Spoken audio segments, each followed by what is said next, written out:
ಸ್ನೇಹಿತರೆ, ಇದುವರೆಗೂ ನಾವೆಲ್ಲ ಅಮೆರಿಕ, ಜಪಾನ್ ಅಂತ ರಾಷ್ಟ್ರಗಳಲ್ಲಿ ನೀರಿನ ಒಳಗಡೆ ಸಮುದ್ರದ ಅಡಿಯಲ್ಲೂ ಕೂಡ ರೈಲುಗಳು ಸಂಚಾರ ಮಾಡೋದನ್ನು ನೋಡಿದ್ವಿ. ಆದ್ರೀಗ ಅದೇ ಅಂಡರ್ ವಾಟರ್ ರೈಲ್ವೆ ಸಿಸ್ಟಮ್ ಭಾರತದಲ್ಲೂ ನಿರ್ಮಾಣಗೊಂಡಿದೆ. ಪ್ರಧಾನಿ ಮೋದಿ ಭಾರತದ ಫಸ್ಟ್ ಅಂಡರ್ ವಾಟರ್ ಮೆಟ್ರೋ ಮಾರ್ಗವನ್ನು ಕೋಲ್ಕತ್ತಾದಲ್ಲಿ ಉದ್ಘಾಟನೆ ಮಾಡಿದ್ದಾರೆ. ಅಷ್ಟಕ್ಕೂ ಅಂಡರ್ ವಾಟರ್ ಮೆಟ್ರೋ ಮಾರ್ಗ ಹೇಗಿದೆ, ಇದನ್ನು ನಿರ್ಮಾಣ ಮಾಡಿರೋದು ಹೇಗೆ, ನೀರಿನ ಆಳದಲ್ಲಿ ಎಷ್ಟು ದೂರ ಈ ಮಾರ್ಗವಿದೆ, ಇದರ ನಿರ್ಮಾಣ ಮಾಡುವಾಗ ಎದುರಾದಂತಹ ಚಾಲೆಂಜ್ಗಳು ಎಂಥದ್ದು, ಹಾಗೆಯೇ ಈ ಅಂಡರ್ ವಾಟರ್ ಟನಲ್ಗಳಲ್ಲಿ ಪ್ರಯಾಣ ಮಾಡೋದು ಎಷ್ಟು ಸೇಫ್, ಏನಾದರೂ ಎಡವಟ್ಟಾದರೆ ಏನು ಕತೆ, ಇವೆಲ್ಲದರ ಬಗ್ಗೆಯೂ ಈ ಎಪಿಸೋಡ್ನಲ್ಲಿ ಮಾಹಿತಿ ಕೊಡ್ತೀನಿ. ನಾನು ಕಿಶೋರ್ ಕೆಬಿ. ಕೊನೆ ತನಕ ವಿಡಿಯೋವನ್ನು ಮಿಸ್ ಮಾಡದೆ ನೋಡಿ, ಸುದ್ದಿಯಾನದ ಸಬ್ಸ್ಕ್ರೈಬರ್ ಆಗಿ.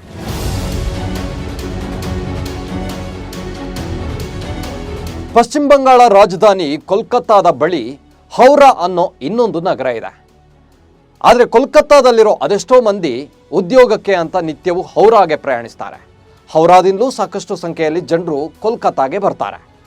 ಆದರೆ ಕೋಲ್ಕತ್ತಾ ಮತ್ತು ಹೌರಾದ ಮಧ್ಯೆ ಒಂದು ನದಿ ಹರಿಯುತ್ತೆ. ಹೂಗ್ಲಿ ಹೆಸರಿನ ಈ ನದಿ ಎರಡೂ ನಗರಗಳನ್ನು ಡಿವೈಡ್ ಮಾಡಿದೆ. ಆದರೆ ಕೋಲ್ಕತ್ತಾ ಮತ್ತು ಹೌರಾವನ್ನು ಮೆಟ್ರೋ ಮೂಲಕ ಕನೆಕ್ಟ್ ಮಾಡೋದು ಅಷ್ಟೊಂದು ಸುಲಭ ಆಗಿರಲಿಲ್ಲ. ಯಾಕಂದರೆ ನದಿಯ ಕೆಳಗಿನಿಂದಲೇ ಎರಡು ನಗರಗಳ ಮಧ್ಯೆ ಟನಲ್ ನಿರ್ಮಿಸಬೇಕಿತ್ತು. ಈಸ್ಟ್ ಆ್ಯಂಡ್ ವೆಸ್ಟ್ ಕಾರಿಡಾರ್ ಹೆಸರಲ್ಲಿ ಈ ಮೆಟ್ರೋ ಮಾರ್ಗವನ್ನು ನಿರ್ಮಾಣ ಮಾಡಲಾಗಿದ್ದು, ಇದರ ಮಧ್ಯೆ ಒಟ್ಟು 12 ಸ್ಟೇಷನ್ಗಳು ಬರ್ತವೆ. ಓವರಾಲ್ ಆಗಿ 16.5 ಕಿಲೋಮೀಟರ್ ಉದ್ದದ ರೈಲ್ವೆ ಮಾರ್ಗ ಇದು.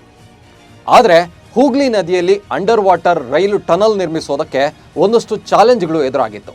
2019ರಲ್ಲಿ ಹೂಗ್ಲಿ ನದಿಗೆ ಎಂಟ್ರಿ ಆಗೋ ಮುನ್ನ ಕೋಲ್ಕತ್ತಾದ ಸಿಯಾಲ್ಡಾ ಎಂಬಲ್ಲಿ ಸುರಂಗ ಮಾಡ್ತಾ ಇದ್ದಂತಹ ಸಂದರ್ಭ ನೆಲದ ಅಡಿಯಲ್ಲಿ ಶೇಖರವಾಗಿದ್ದಂತಹ ಗ್ರೌಂಡ್ ವಾಟರನ್ನು ಈ ಟನಲ್ ಬೋರಿಂಗ್ ಮಷಿನ್ ಕೊರೆದು ಬಿಡುತ್ತೆ.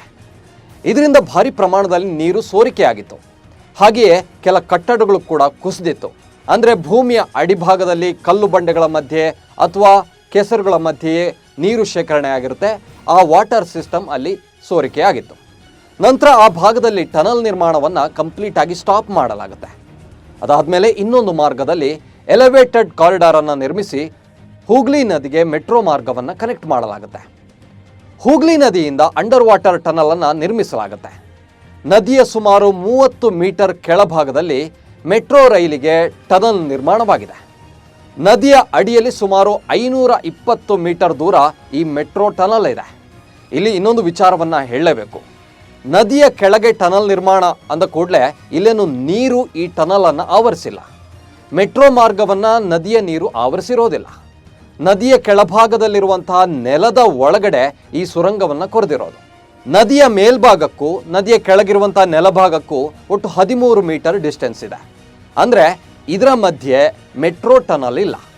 ನದಿಯ ಕೆಳಗಿರೋ ನೆಲದಿಂದ 13 ಮೀಟರ್ ಕೆಳಭಾಗದಲ್ಲಿ ಸುರಂಗವನ್ನು ಕೊರೆಯಲಾಗಿದೆ. ಅಂದರೆ ನದಿಯ ಕೆಳಭಾಗದಲ್ಲೇನು ನೆಲ ಪ್ರದೇಶ ಇರುತ್ತಲ್ಲ, ಆ ನೆಲಭಾಗದ ಒಳಗಡೆ 13 ಮೀಟರ್ ಆಳದಲ್ಲಿ ಈ ಸುರಂಗವನ್ನು ಕೊರೆದಿರೋದು. ಆ ಟನಲ್ನೊಳಗಡೆ ಸುಮಾರು 80 ಕಿಲೋಮೀಟರ್ ವೇಗದಲ್ಲಿ ಈಗ ಈ ಮೆಟ್ರೋ ರೈಲುಗಳು ಸಂಚರಿಸ್ತಾ ಇವೆ. ಕೇವಲ 45 ಸೆಕೆಂಡ್ಗಳಲ್ಲೇ, ಜಸ್ಟ್ 45 ಸೆಕೆಂಡ್ಸ್ನಲ್ಲೇ ಹೌರಾ ನದಿಯನ್ನು ಈ ಮೆಟ್ರೋ ರೈಲು ಕ್ರಾಸ್ ಆಗುತ್ತೆ. ನದಿಯೊಳಗಿರೋ ಈ ಸುರಂಗದ ಗಾತ್ರ 6.1 ಮೀಟರ್ನಷ್ಟಿದೆ. ಸೇಮ್ ಸೈಜ್ನ ಒಟ್ಟು 2 ಟನಲ್ಗಳನ್ನು ಹೂಗ್ಲಿ ನದಿಯ ಕೆಳಗೆ ನಿರ್ಮಿಸಲಾಗಿದೆ. ಅಂದರೆ 2 ವೇ ಟನಲ್. ಒಂದು ಟನಲ್ನಲ್ಲಿ ರೈಲು ಹೋಗುತ್ತೆ, ಮತ್ತೊಂದು ಟನಲ್ನಲ್ಲಿ ರೈಲು ಬರುತ್ತೆ. ಆ್ಯಕ್ಚುಲಿ 3 ಟನಲ್ಗಳಿವೆ. ಆದರೆ 2 ಟನಲ್ಗಳಲ್ಲಿ ಮಾತ್ರ ರೈಲುಗಳು ಓಡಾಡುತ್ತೆ. ಮತ್ತೊಂದು ಟನಲ್ ಯಾಕೆ ಅನ್ನೋದನ್ನು ಆಮೇಲೆ ಎಕ್ಸ್ಪ್ಲೈನ್ ಮಾಡ್ತೀನಿ. ಇನ್ನು ಜರ್ಮನಿಯಿಂದ ತರಿಸಿದ್ದಂತಹ ಟನಲ್ ಬೋರಿಂಗ್ ಮಷಿನ್ ಮೂಲಕವೇ ಈ ಸುರಂಗಗಳನ್ನು ನಿರ್ಮಿಸಲಾಗಿದೆ. ಈ ಪೈಕಿ ಒಂದು ಮಷಿನ್ನ ಹೆಸರು ಪ್ರೇರಣಾ, ಮತ್ತೊಂದು ಮಷಿನ್ನ ಹೆಸರು ರಚನಾ. ಕೇವಲ 66 ದಿನಗಳಲ್ಲೇ 2 ಟನಲ್ಗಳ ನಿರ್ಮಾಣ ಕಾರ್ಯ ಕಂಪ್ಲೀಟ್ ಆಗಿತ್ತು. ಆದರೆ ಈ ಸುರಂಗ ನಿರ್ಮಾಣಕ್ಕೆ ಇದ್ದಂತಹ ಇನ್ನೊಂದು ದೊಡ್ಡ ಚಾಲೆಂಜ್ ಏನಂದರೆ ನದಿಯ ವಾಟರ್ ಲೀಕೇಜ್. ಆಗಲೇ ಹೇಳಿದ ಹಾಗೆ ಮೇಲೆ ನದಿ ಇದೆ, ನದಿಯ ಕೆಳಗಿರುವಂತಹ ನೆಲದ ಒಳಗಡೆ ಈ ಸುರಂಗ ಕೊರೆದಿದ್ರು. ನದಿಯ ಕೆಳಗಿನ ನೆಲಭಾಗಕ್ಕೂ ನೆಲದೊಳಗಿರುವಂತಹ ಸುರಂಗಕ್ಕೂ 13 ಮೀಟರ್ ಡಿಸ್ಟೆನ್ಸ್ ಇದೆ. ಹೀಗಾಗಿ ಸುರಂಗ ಕೊರೆಯುವಾಗ ಮೇಲಿನಿಂದ ಮಣ್ಣು ಕುಸಿಯಿತು ಅಂದರೆ ನದಿಯ ನೀರು ಸೀದಾ ಟನಲ್ ಮೇಲೆ ಲೀಕ್ ಆಗ್ತಾ ಇತ್ತು. ಹೀಗಾಗಿ ನದಿಯ ಕೆಳಗಿರುವಂತಹ, ಅಂದರೆ ಇಲ್ಲಿ ಟನಲ್ ಮೇಲ್ಭಾಗದಲ್ಲಿರುವಂಥ ಮಣ್ಣನ್ನು ಮೊದಲೇ ಪರೀಕ್ಷೆಗೊಳಪಡಿಸಲಾಗಿತ್ತು. ಸುರಂಗ ಕೊರೆಯುವಷ್ಟು ಮಣ್ಣು ಗಟ್ಟಿಯಾಗಿದೆಯಾ ಅನ್ನೋದನ್ನು ಚೆಕ್ ಮಾಡಲಾಗಿತ್ತು. ಹಾಗೆಯೇ ಸುರಂಗದ ಮೇಲ್ಭಾಗದಲ್ಲಿ ಯಾವುದೇ ಕಾರಣಕ್ಕೂ ವಾಟರ್ ಲೀಕೇಜ್ ಆಗದಂತೆ ಕೆಲ ಸ್ಪೆಷಲ್ ಮೆಟೀರಿಯಲ್ಗಳನ್ನು ಕೂಡ ಬಳಸಲಾಗಿದೆ. ಕಂಪ್ಲೀಟ್ ಆಗಿ ಕಾಂಕ್ರೀಟೀಕರಣ ಕೂಡ ಮಾಡಲಾಗಿದೆ. ಹೀಗಾಗಿ ಈ ಮೆಟ್ರೋ ಟನಲ್ನಲ್ಲಿ ಪ್ರಯಾಣಿಸೋಕೆ ಯಾವುದೇ ಭಯ ಬೇಡ ಅಂತ ಅಧಿಕಾರಿಗಳು ಮತ್ತು ತಜ್ಞರು ಸ್ಪಷ್ಟಪಡಿಸಿದ್ದಾರೆ. ಸ್ನೇಹಿತರೆ, ಈ ಟನಲ್ ನಿರ್ಮಾಣ ವಿಚಾರವಾಗಿ ಇನ್ನೊಂದು ಸಂಗತಿಯನ್ನು ಕೂಡ ಹೇಳಲೇಬೇಕಾಗುತ್ತೆ. ಹೂಗ್ಲಿ ನದಿಗೆ ಟನಲ್ ಎಂಟ್ರಿ ಆಗೋ ಭಾಗದಲ್ಲಿ ಅಂದರೆ ನದಿ ಸಮೀಪ ಹಳೆ ಕಾಲದ ಸಾಕಷ್ಟು ಐತಿಹಾಸಿಕ ಕಟ್ಟಡಗಳಿವೆ. ಸುರಂಗ ನಿರ್ಮಾಣದಿಂದ ಈ ಕಟ್ಟಡಗಳಿಗೆ ಯಾವುದೇ ಹಾನಿ ಆಗದಂತೆಯೂ ಸಾಕಷ್ಟು ಎಚ್ಚರಿಕೆ ವಹಿಸಲಾಗಿತ್ತು. ಹೀಗಾಗಿ ಇಡೀ ಪ್ರಾಜೆಕ್ಟ್ಗೆ ಸುಮಾರು 3 ವರ್ಷಕ್ಕೂ ಹೆಚ್ಚು ಸಮಯ ಬೇಕಾಗಿತ್ತು. 8,574 ಕೋಟಿ ರೂಪಾಯಿ ವೆಚ್ಚದಲ್ಲಿ ಅಂಡರ್ ವಾಟರ್ ಮೆಟ್ರೋ ಮಾರ್ಗವನ್ನು ಈಗ ನಿರ್ಮಾಣ ಮಾಡಲಾಗಿದೆ. ಈ ಹಿಂದೆ ಕೋಲ್ಕತ್ತಾದ ಸಿಯಾಲ್ಡಾದಿಂದ ಹೌರಾಗೆ ರಸ್ತೆ ಮಾರ್ಗವಾಗಿ ಸುಮಾರು 1 ಗಂಟೆ ಬೇಕಾಗ್ತಾ ಇತ್ತು. ಈಗ ಅಂಡರ್ ವಾಟರ್ ಮೆಟ್ರೋ ಮೂಲಕ ಕೇವಲ 1/4 ಗಂಟೆಯಲ್ಲೇ ಪ್ರಯಾಣಿಸಬಹುದು. ಆ್ಯಕ್ಚುಲಿ 2004ರಲ್ಲೇ ಈ ಅಂಡರ್ ವಾಟರ್ ಮೆಟ್ರೋ ಟನಲ್ಗೆ ಪ್ಲ್ಯಾನ್ ಮಾಡಲಾಗಿತ್ತು. ಆದರೆ ಮೀನುಗಾರರಿಗೆ ಸಮಸ್ಯೆ ಆಗುತ್ತೆ, ಹೀಗೆ ವಿವಿಧ ಕಾರಣಗಳಿಂದಾಗಿ ಪ್ರಾಜೆಕ್ಟ್ ಡಿಲೇ ಆಗಿತ್ತು. 20 ವರ್ಷಗಳ ಬಳಿಕ ಕೊನೆಗೂ ಯೋಜನೆ ಕಂಪ್ಲೀಟ್ ಆಗಿದ್ದು ಕೋಲ್ಕತ್ತಾ ಮತ್ತು ಹೌರಾದ ಜನರಿಗೆ ಸಾಕಷ್ಟು ನೆರವಾಗ್ತಾ ಇದೆ. ಆದರೂ ಇಂಥ ಅಂಡರ್ ವಾಟರ್ ಟನಲ್ಗಳಲ್ಲಿ ಸಂಚಾರ ಮಾಡೋದು ಎಷ್ಟು ಸೇಫ್ ಅನ್ನೋ ಪ್ರಶ್ನೆ ಕಾಡುತ್ತೆ.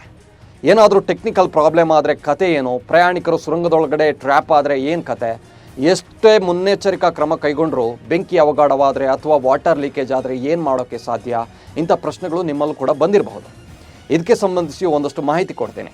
ಈ ಅಂಡರ್ ವಾಟರ್ ರೈಲ್ವೆ ಸಿಸ್ಟಮ್ ಭಾರತಕ್ಕೆ ಹೊಸತಾಗಿರಬಹುದು, ಆದರೆ ಜಗತ್ತಿನ ಹಲವು ದೇಶಗಳಲ್ಲಿ ನದಿಗಳಿಗೆ ಮಾತ್ರವಲ್ಲ ಸಮುದ್ರದಲ್ಲೂ ಕೂಡ ಅಂಡರ್ ವಾಟರ್ ರೈಲ್ವೆ ಸಿಸ್ಟಮ್ ಇದೆ.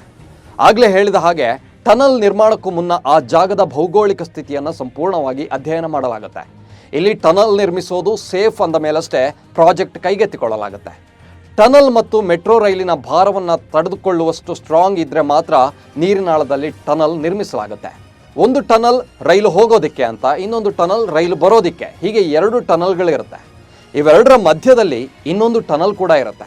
ಅದನ್ನು ಸರ್ವಿಸ್ ಟನಲ್ ಅಥವಾ ಪೈಲಟ್ ಟನಲ್ ಅಂತ ಕರೀತಾರೆ.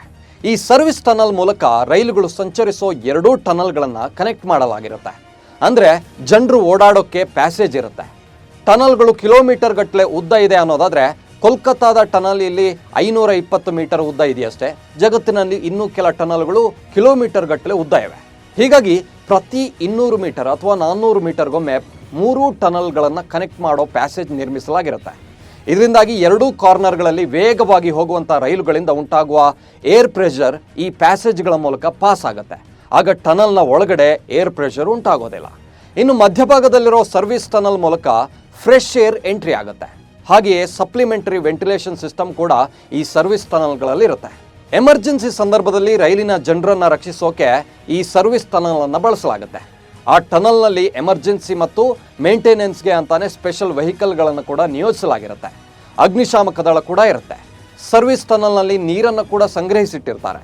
ರೈಲ್ವೆ ಟನಲ್ಗಳಿಗೆ ಬೆಂಕಿ ಹೊತ್ತಿಕೊಂಡ್ರೆ ಪಂಪಿಂಗ್ ಮೂಲಕ ಬೆಂಕಿ ನಂದಿಸಲಾಗುತ್ತೆ. ಹಾಗೆಯೇ ಮೇಲಿನಿಂದ ಒಂದು ವೇಳೆ ವಾಟರ್ ಲೀಕೇಜ್ ಆದರೂ ಕೂಡ ಪಂಪ್ ಮೂಲಕವೇ ನೀರನ್ನು ಟನಲ್ನಿಂದ ಹೊರಕ್ಕೆ ಹಾಕೋ ವ್ಯವಸ್ಥೆ ಕೂಡ ಇರುತ್ತೆ. ಇದಷ್ಟೇ ಅಲ್ಲ, 3 ಟನಲ್ಗಳಲ್ಲಿ ಸ್ಪೆಷಲ್ ಕೂಲಿಂಗ್ ಸಿಸ್ಟಮ್ ಕೂಡ ಇರುತ್ತೆ.